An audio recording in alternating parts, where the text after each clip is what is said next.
বিসমিল্লাহির রহমানির রহিম। সবার প্রতি আমার সালাম, আসসালামু আলাইকুম। আমি আমার মামার সাথে Pirganj Rangpur M A Wazed Miah textile engineering কলেজে আসছি ঘোরার জন্য। আসুন তাহলে শুরু করা যাক আজকের এই কন্টেন্টটি।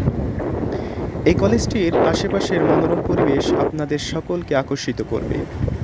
আমরা টুকুরিয়া নয়নাধিরা নদীর ওপরে অবস্থিত সুন্দর একটি ব্রিজ দিয়ে যাইতেছি। ঢোকার পূর্বেই কত সুন্দর পেইস এবং এই নদীটি অনেক সুন্দর। এটা বিরামপুর থেকে কাজদহ গ্রামে অবস্থিত। টুকুরিয়ায় নয়নাধিরা নদীর ধার ঘেঁষে ৮ একর আয়তন নিয়ে এই কলেজটি অবস্থান। আর কিছুক্ষণ পরেই আমরা প্রবেশ করব এই কলেজে, সাথেই থাকুন। নদী আর শ্যামল প্রকৃতির অপরূপ সংমিশ্রণে গড়ে ওঠা জনপদ বৃহত্তর এই রংপুর।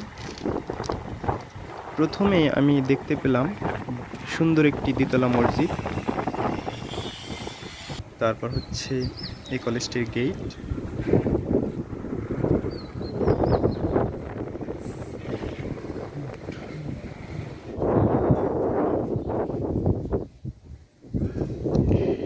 এখন গেটটি প্রবেশ করলাম।